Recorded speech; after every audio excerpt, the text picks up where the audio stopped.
Martina Zili dari Prodi Pendidikan Bahasa dan Sastra Indonesia semester 5 dengan nomor NIM 52106130002. Di sini saya akan memaparkan materi mengenai teori sosiologi Emil Durkheim. Berikut ini adalah teori sosial Emil Durkheim, yaitu yang pertama teori fakta sosial. Durkheim mengembangkan konsep masalah pokok sosiologi melalui studi empiris. Dalam The Rule of Sociological Method, Durkheim menekankan bahwa tugas sosiologi adalah mempelajari apa yang disebut sebagai fakta-fakta sosial. Ia membayangkan fakta sosial sebagai kekuatan dan struktur yang bersifat eksternal dan memaksa individu. Suatu fakta sosial merupakan setiap cara berperilaku, baik yang tetap maupun yang tidak tetap, yang mampu memberikan tekanan eksternal pada individu, atau setiap cara bertingkah laku yang umum dalam suatu masyarakat yang pada waktu bersamaan tidak tergantung pada manifestasi individu. Durkheim berargumen bahwa fakta-fakta sosial tidak dapat direduksi menjadi individu-individu, tetapi harus dipelajari sebagai realitasnya sendiri.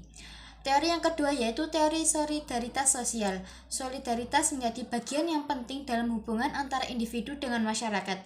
Durkheim membedakan dua macam solidaritas, yaitu solidaritas mekanis dan solidaritas organis. Yang pertama, solidaritas mekanis adalah bentuk solidaritas yang didasarkan pada suatu kesadaran kolektif yang dimiliki individu-individu yang memiliki sifat-sifat dan pola-pola normatif yang sama. Ciri dari solidaritas mekanik adalah tingkat homogenitas individu yang tinggi dengan tingkat ketergantungan antara individu yang sangat rendah. Implementasinya yaitu dapat dilihat misalnya pada pembagian kerja dalam masyarakat. Dalam solidaritas mekanis, individu memiliki tingkat kemampuan dan keahlian dalam suatu pekerjaan yang sama, sehingga setiap individu dapat mencukupi keinginannya tanpa tergantung dengan individu lain.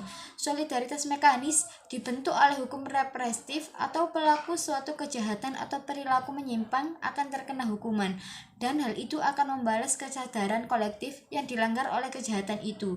Anggota masyarakat jenis ini memiliki kesamaan satu sama lain, dan karena mereka cenderung sangat percaya pada moralitas bersama, apapun pelanggaran terhadap sistem nilai bersama tidak akan dinilai main-main oleh setiap individu.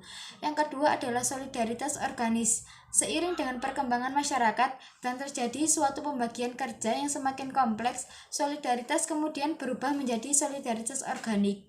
Solidaritas ini didasarkan pada tingkat saling ketergantungan yang tinggi akibat semakin beragamnya pembagian kerja, sehingga memunculkan apresiasi pekerjaan. Masyarakat solidaritas organik dibentuk oleh hukum restitutif. Ia bertujuan bukan untuk menghukum, melainkan untuk memulihkan aktivitas normal dari suatu masyarakat yang kompleks, di mana seseorang yang melanggar harus melakukan restitusi untuk kejahatan mereka. Pelanggaran dilihat sebagai serangan terhadap individu tertentu atau segmen tertentu dari masyarakat, bukannya terhadap sistem moral itu sendiri. Kedua tipe masyarakat di atas terdapat perbedaan. Masyarakat yang ditandai dengan solidaritas mekanik cenderung bersatu dan lebih bersifat komunal. Sedangkan dalam masyarakat organik, masing-masing melakukan kegiatan dengan pembagian kerja, sehingga berbeda tugas dan tanggung jawabnya. Masyarakat dengan ciri solidaritas organik cenderung lebih individual.